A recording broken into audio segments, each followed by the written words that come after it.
The Entrepreneur's Library, episode 210.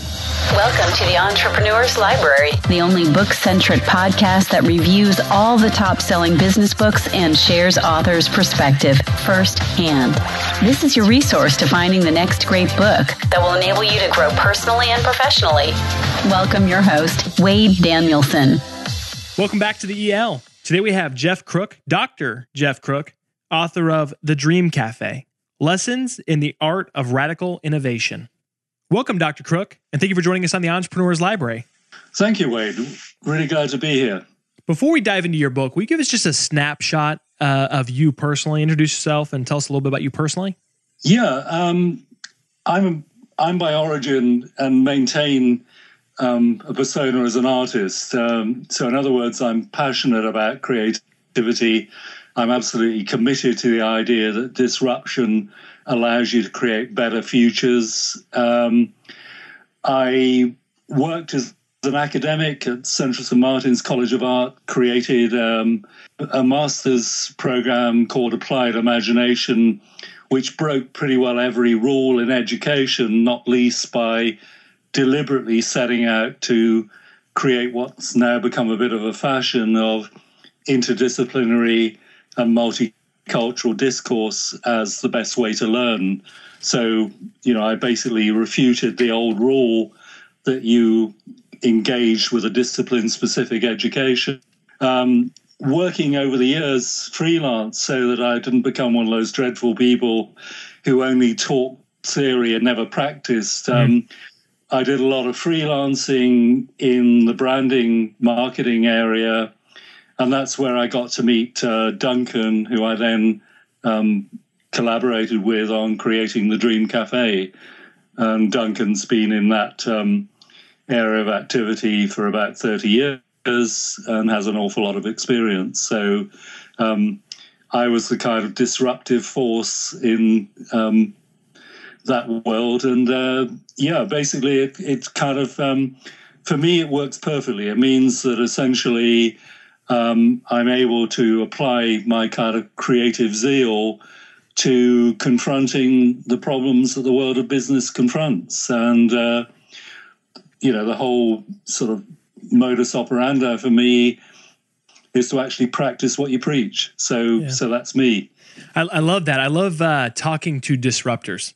I don't know why. It's just, again, there's something great about people who are different, or thoughts or processes that are different than what the norm is, something to challenge the status quo. And I also appreciate you saying, because sometimes the word doctor to some people means tons of credibility. To others, it means, oh, this guy is going to be all based on theory and not on action. Well, you just cleared that up right off the bat. So now you're coming to us, cool. and both, you'll hit both sides. You have the theory and the actual expertise, the action behind it. So everyone will be happy. But thank you for sharing that. Now let's actually jump straight into your book, The Dream Cafe, Lessons in the Art of Radical Innovation, which was made available in the U.S. actually just a couple of days ago, beginning of April, and then back 4 to 6 weeks ago, or 6 weeks ago, I guess, in the UK. And Geoff, we're going to move quickly, but really our whole goal here today is to help the listener, the future reader, have a great idea of what your book is all about. So we've come up with a couple of different questions that will help us relay that information. And so first one is, what was the inspiration behind writing The Dream Cafe? Frustration was the primary inspiration. Frustration that the majority of businesses were confronting the context of market unpredictability by investing in trend insight rather than innovation. And we're just simply failing to notice the difference. To me, trend following is emulation. Innovation is origination. And it shocks us that businesses don't seem to understand that.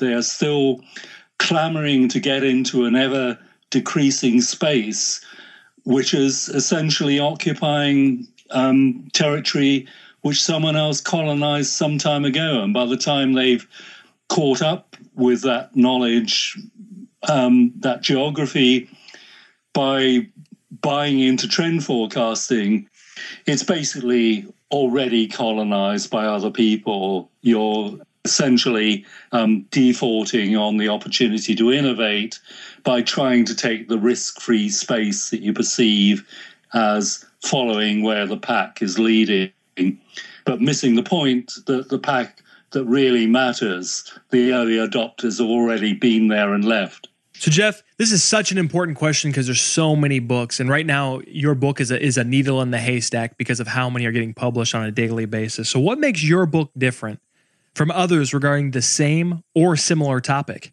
Well, I guess if we take the main theme of a context of permanent unpredictability, lots of people are talking about disruption, writing about disruption. There's a whole slew of books and articles out there. What the Dream Cafe does is to identify a crucial precedent called the avant-garde. Those people who met together in cafes or other venues, an extraordinary mix always, whether it's happening in a Hacken cafe right now or whether we're talking about the Belle Epoque in the last half of the 19th century. People who came from all kinds of disciplines only had in common a passion for challenging convention and changing the world. And it was those people that invented the future. And so basically, the Dream Cafe takes the position that in a world of uncertainty, it really helps if you can look back to a precedent of people who learned how to do it well and managed to do it systematically across 150 years, because we're still living in the future that the avant-garde invented. So the next question is really to help us understand how we can get the most out of your book. And that's, how would you suggest we engage with it? Is this a book we can jump in, jump out as we need information? Or did you really design it to be read from front to back? No, absolutely. Fully acknowledging the fact that we live in a world of bite-sized chunks. It's written to allow people to step in and step out. It utilizes an A to Z strategy. So it means that each letter of the alphabet, which begins with avant-garde, slips through belligerence into chaos and concludes with X-rated yearning and zeitgeist, is a relatively short and absolutely bite-sized chunk of argument, polemic, but also hopefully, and certainly intended and seems to have been received, as insight into how to understand what it's like to operate conceptually. Because I guess that one of the big lessons for business is comprehending how to think and act in that space which is constantly fluid, where the old rules have collapsed. We now know that whilst economic theories stood us quite well over quite a long period of time, it's basically going into default. And so nothing is certain anymore. So I suppose if you take the argument, which we did, which is that chaos is an opportunity rather than a threat, and again, going back to this idea that the avant-garde were extraordinarily significant in comprehending that and taking full advantage of it, then essentially what you need to do, what you need to come to terms with, are some of the qualities which are inherent in the way in which the avant-garde think about the world and think about the future. So ideas like chaos, as I said earlier, to the avant-garde, that's an opportunity rather than a threat. Moving into D, the notion that dreaming is important. Anytime you look at any discipline that's created some kind of major disruptive innovation in the world, and I suppose Einstein is the classic example of a dreamer who also happened to be a world-class physicist and totally changed the way in which we think about quantum physics. And, Einstein was a self-admitted dreamer, someone who absolutely understood that mystery, serendipity, chance are the stuff that fuels you. And if you can kind of cope with that thought, but then you can grab hold of that stuff and shape it into something that allows you to invent the future, then by definition as a business, you own the future. You're not trying to squeeze into that space that other people have already, created and constructed. Moving into E, the notion that experimentation has to be a permanent state of being for any competitive business. And, what the book suggests is that experimentation is absolutely embracing the right to fail. It's understanding that failure should be part of the innovation process. If you think you're going to get it right first time, you're going to do it in the safe and predictable way. If you do it with a spirit of let's see what happens, and you're prepared to engage with that, then you're already up on your board and you're beginning to ride the wave. Embracing things like gut reaction, very much in that space that people like Caleb with Black Swan and Kalaman with Thinking Fast, Thinking Slow, where we now know that our instinct is as reliable as any equation we can ponder over for months. We're likely to make a fairly safe bet if we just immerse ourselves in that abstract space and get a sense of which way the wind might be blowing. I guess one sort of important area that is picked up under H is the idea of habitat. The way in which Starbucks, very clever embrace of the idea of the third space, this space that is neither home nor office, but gives you the comfort in the interface between those two domains of something that can be both, a space where you can work, play, rest, relax, feel at home is really crucial. But when you look at the way in which Google, for example, have embraced the idea of the third space, so this notion that you should never be more than 200 feet away from food, drink, and conversation, great, fantastic to go and work in a space where unexpected, unanticipated encounters are happening. But the fundamental point that may be missed by that strategy is that what you really need is a fourth space, because a fourth space is something where you really are going to discover people who are not like you. By definition, any business employs people who fit particularly defined categories and play roles. Again, going back to this notion of what allowed the avant-garde to sit in these cafes and hatch up versions of the future was that they were an extraordinarily disparate and eclectic group of people.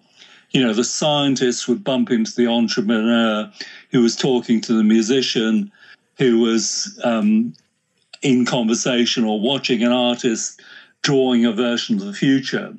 And through that kind of collision of minds and hearts, something extraordinary happened. And this seems to be the kind of fuel that you need to allow for a business to grasp and also create as a kind of cultural entity. What does that suggest in terms of the spaces you do it in? Well, maybe it suggests that you shouldn't try and create that space in-house. You should encourage your people to actually very definitely work out of the office, create their own spaces. Another area which I think is important is the multisensory space coming under M.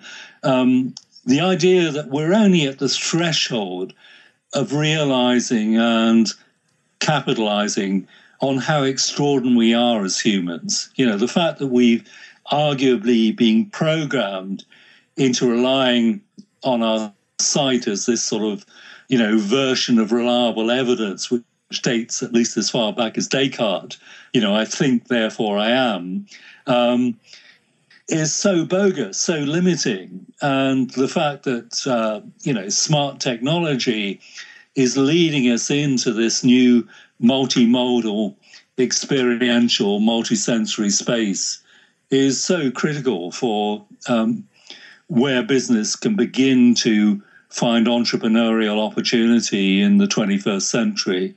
You know, the fact that in very simple terms, we've probably been doing business on a fifth of our human capacity to want, need, desire new things, new facilitations, new opportunities.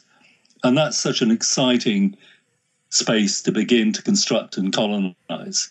Other areas like jest, which comes under J, the idea that humor is so important. You know, so many businesses that take themselves so seriously. You know, it seems to be a kind of unwritten law that the more established a corporation is, the more seriously it takes itself. You know, the book argues big mistake. You know, chill out a bit, have a sense of humor, understand that you're as fallible as anyone else, but by accepting that and learning to laugh at yourself and laugh with the world, you're going to be in the zone where suddenly ideas start to flow. Suddenly you realize that what you are clinging on to is actually a bit of wreckage.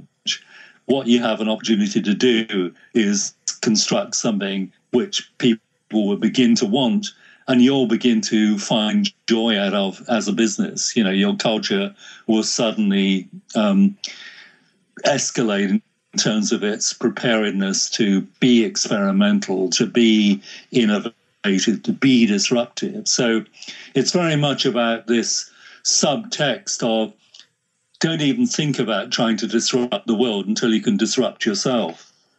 Other areas like the zeitgeist, moving into that space where you absolutely understand that the zeitgeist is something that you can only really comprehend by instinct, that only exists until you create it. You know, the last zeitgeist was created by someone else. The new zeitgeist is open to be created by you. And I think for any entrepreneur out there, the empowerment of create your own zeitgeist is just a huge invitation to just go for it and do whatever it takes to invent the world that people want to belong to. Because, you know, we now live in a plural world.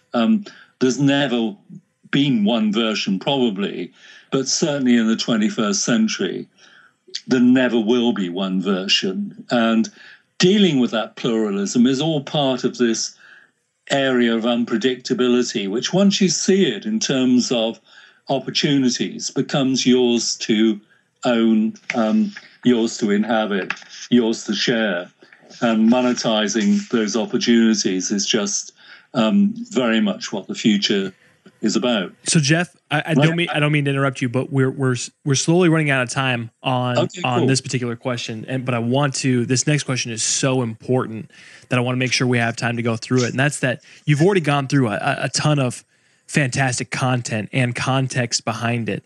And now I'm asking you to take it even a step further and asking that, you know, if the reader can only take away one concept, one principle, one action item out of your entire book, everything you've discussed with us so far, what would you want that to be? Trust your instinct, believe in the potential for serendipity, and recognize that chaos creates opportunity. So that's what I'd love people to take away. That's extremely powerful, and it's quote worthy what you said there. And that's actually my next question: is there something that you wrote that you think that will really resonate or has resonated so far with your audience? A quote, and will you take a minute to explain what it means to us, to you? Well, again, slightly, you know, I'm a disruptor, a self-acknowledged disruptor, so slightly to change the rules. I'd love to quote something which the book quotes from, which is Marcel Duchamp, the guy who's generally regarded as the person who invented conceptual art. And Duchamp said, "I force myself to contradict myself in order to avoid conforming to my own taste." And the reason why I think that's so powerful and so appropriate to the thesis that the Dream Cafe promotes is that when you look at what stops people, whether they're individual entrepreneurs or whether they're large corporate entities, embracing the future, it's because they have a need to believe in what they already know or think they know. And in reality, the more we think we know, probably the less we know. We almost certainly need better questions rather than complacent answers. So by forcing yourself to contradict yourself, you immediately open yourself up to the innovation moment, because nothing is certain anymore. And that's scary, but at the same time, it's hugely empowering. It's just an invitation to actually begin to tap into your latent creativity. And one of the things I learned working as an educator, and one of the things that subsequently I've learned working with clients, is that everyone has latent creativity. You know, no one is absent from that radical innovation space. And so I think, you know, Duchamp is rightly a person that you can regard as someone who was part of that community, who invented a future back in the early 20th century that we're still occupying. You know, you look at where the money in art is, and it's definitely in a Duchamp kind of space. So that's what I'd like to quote. So, Geoff, we'll put that in the show notes at the elpodcast.com so individuals can go back and reference that. And this next question, as someone who's, I mean, this whole podcast is formed around the book lover. And so now we're not asking for any recommendation. We are asking for the quintessential, the recommendation. So if there's only one book you could recommend based on the way that it's changed your life, maybe created a paradigm shift or a lifestyle shift for you, doesn't have to be about business, but what book would you suggest? Okay, well, without any sucking up to an American audience, it is by an American. It's by a guy who, in the early 20th century, late 19th century, kind of revolutionized American education, called John Dewey. And one of the books that came out was actually based on a series of lectures he did in 1925 called Experience and Nature. So Dewey was a pragmatist philosopher, educational theorist and practitioner who developed something called naturalistic empiricism, which simply put means that he recognized that if we immerse ourselves in experience, in this particular example, he was talking very much about nature, then you suddenly find that your embodied intelligence comes into play. You know stuff that you don't know how you know it, but you know it. You feel comfortable, you feel at ease with relatively abstract concepts. And that was a huge revelation for me because, like a lot of creative people, I was a failure at school. You know, I'm pretty dyslexic, and I just didn't fit into that world which wanted instrumental outcomes. But I was great in the art room. But that wasn't ever good enough when you're at school. You know, it's kind of like the people who hide in the art room are the dummies. And later, when I kind of went and got myself in education, because I realized that my instinctive sense that I had something that needed to be said, I had some knowledge which was worth respecting, coming across Dewey was liberating for me because it suddenly made me realize that we know far more than people ever typically allow us to believe. You know, we're treated as less than worthy because we don't do things in a conventional way. And hey, suddenly we're living in a world where doing things in an unconventional way, in an avant-garde way, is the ticket to the future. You know, if you want to be successful, don't follow the rules, break them. Do it your own way.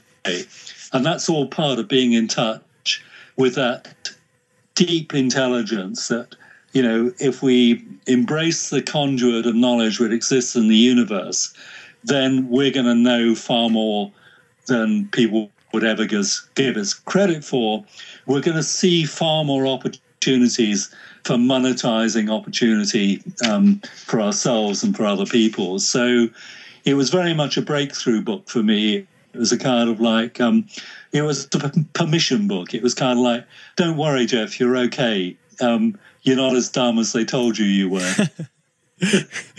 Oh man, that's awesome. Well, Geoff, we're now out of time, but I want to ask you one last thing, and that's before we depart, will you please recommend the best way for our listeners to get more information on you and on your book, The Dream Cafe? Well, first of all, thank you, Wade. I mean, it's been fabulous talking to you and great opportunity to communicate.